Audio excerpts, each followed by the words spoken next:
Hey there, welcome back. It's April. It's day 16 in my 30 days of exposing my truth. Today I want to talk to you about pioneers, disruptors, innovators, generation changers, world changers. These kind of people are my people. I'm called to serve these kind of people. These aren't just ordinary entrepreneurs that want to just escape a 9-to-5 job and kind of start a side hustle or a business that they know will generate revenue where they can support themselves and their family, but it's not their full passion, but they know it's a great way to escape 9-to-5. There's nothing wrong with that. There are people out there that have done that, but who I'm speaking to is the people that are really here to make a big impact and change the world with what they do, with what they know. It's a calling, and we can say yes to this call and say yes and start our business and move forward and start doing what God's calling us to do, or we can say no and just play small and just go about what we've been doing for years and never accomplish what we're really here to accomplish. So I was praying about this, and the Lord shared with me maybe a couple of years ago, I even wrote it down in my journal, that I'm really called, I am gathering a large army of people that are like the Avengers, modern day superheroes.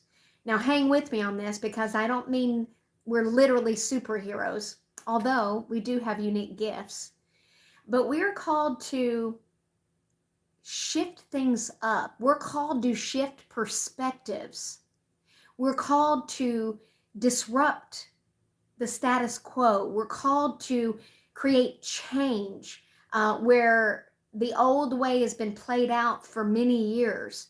We're called to not only grow a successful, highly profitable business and genuinely serve our clients and customers and solve our customers' clients' problem, but there's a bigger, greater purpose behind why we're doing all this, and the purpose behind our thought leadership, the purpose of us becoming well known, the purpose behind us building great wealth. It's so that we can change the world. It's so that we can make a much bigger impact on a greater scale. Whatever that is for you, it's unique to everyone. So I created a post about this that I wanted to share. Are you a disruptor? Are you an innovator? Are you an emerging thought leader? Are you a pioneer, called to be a pioneer in your industry, on your topic, in your niche? Are you a generation changer? I am. There's no question in my mind. I know this now. And when I say generation changer, you're changing the current generation that you were born in, whether you're a baby boomer, a Gen Xer, Gen Y, a millennial. You're called to change something in your generation. Or a generation changer can change something significant in their industry, on their topic, that is radically different, a radically different approach than what's ever been done before. You're called to birth something new into your industry or on your topic, or bring to the marketplace that wasn't there before. That is who I am. And I'm finally owning that. It took me many years. I used to think, who am I? Why do I have these big grandiose dreams of changing the world and inventing something new that nobody else has done before? And why do I want to just hang out with people that are like superheroes? Why do I love superhero movies where it's good versus evil? And finally, the Lord just spoke to me and said, it's because that's who you are. That's who I created you to be. And it makes me get emotional even thinking about it, because that is who I am. And it's likely that if you're watching this, that's who you are too. It's no accident you're watching this. And it's no accident that we're connected. You've been following my emails, my blogs, all of that. So let me share with you just a few, what I wrote about this, and I'll be quick. But there's an elite group of, I call them special forces, that God brought to earth for a time such as this to create massive change, to shift perspectives, to use our gifts, our voice to make an impact in our customers' and clients' lives, to reach our goals, but also to build significant wealth in our business brand and also to become well known. Literally, fame is part of our calling. And you may be thinking, just like I was, I don't care nothing about fame. I just really want to help people. And I believe I've got something that can genuinely, I want to serve, I want to help. I don't care about the fame. Listen, fame is part of your calling. Becoming well known and established thought leader in your industry, in your field, on your topic, and sharing your unique point of view is part of your calling. Because you may not be able to see it right now, but I believe there's a much greater or higher purpose that hasn't been revealed to you yet, although you may see signs and kind of be feeling like, I feel like there's something really big I'm meant to do in my life, and it's kind of always been there in the back of your mind, but you're not clear on exactly what it is, but you know there's something there, like it won't go away. It's something in your spirit that lets you know it. You know that you were born for something great. That is a sign. That is a sign. That is definitely a sign that you're one of us, you're one of the Avengers. And I know the Avenger movie was very popular, but let me just share some of this. You had to go through everything that you've gone through in your life, starting in your childhood, in your early adult life, in your business, painful circumstances and situations. But the purpose of it wasn't to take you out. The purpose of it was to be a catalyst that helped you to develop and reach mastery level with specific gifts, skills, and abilities and talents, and reach mastery level with those gifts.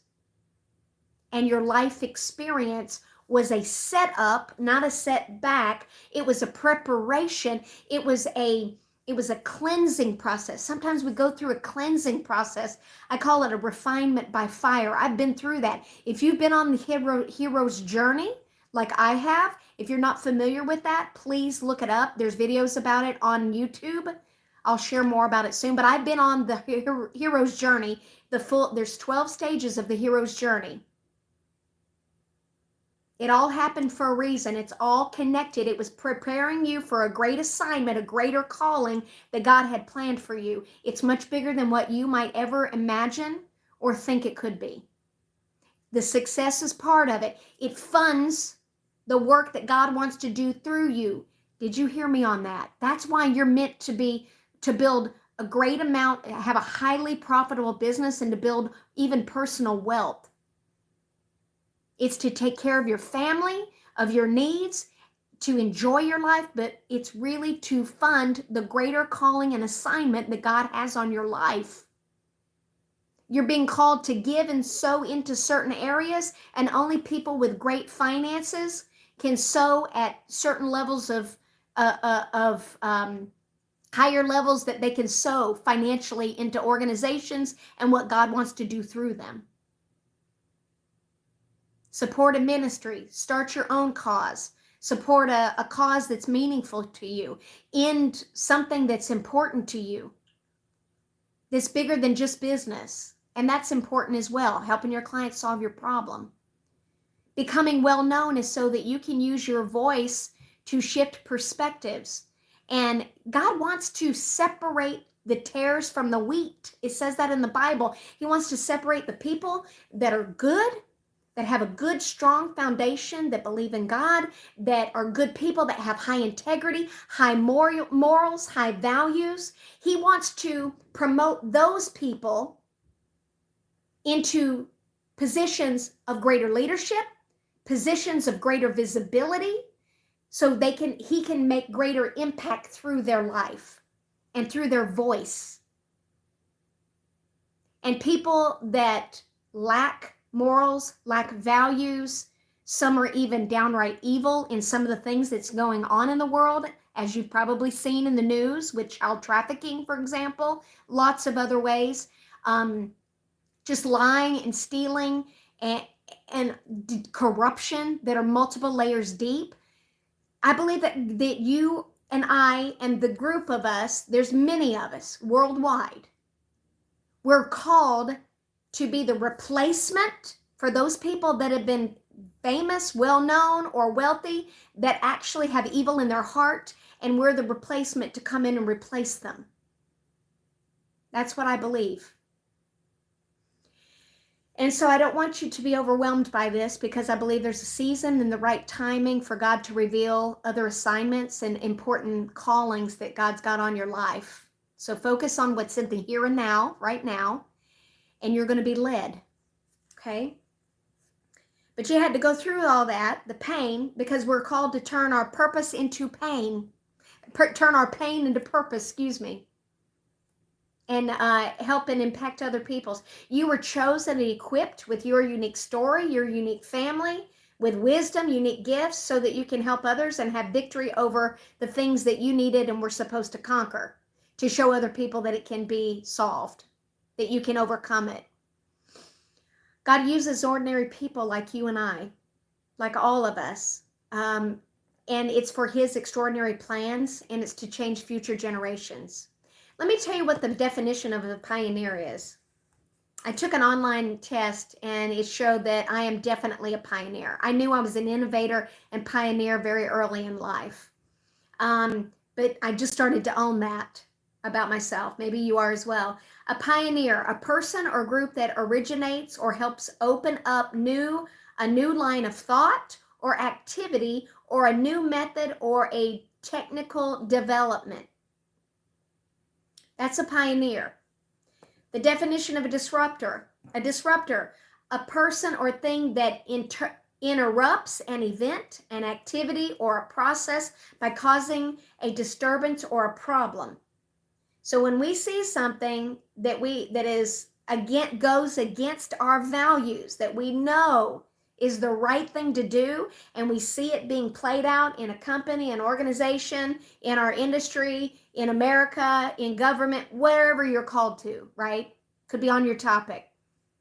You're called to disrupt that and to call it out and expose it. And that's not easy. I don't know that I'm not in the disruptor category, but I definitely know I'm a pioneer. I'm supposed to invent something new in the area of leadership training and development that did not exist before, a new style of it that doesn't exist currently. And as you can imagine, I was thinking, who, me? I think you got the wrong person. There's somebody else, I'm sure, that's going to be better for this job than me, God, right? He told me it's because I have a pure heart and that I'm trustworthy. And so I accepted my assignment. That's when I started the School for Thought Leadership. That's when I started that. So that is all I wanted to share with you. It doesn't have to be on a very large scale, what you think the scale it needs to be at.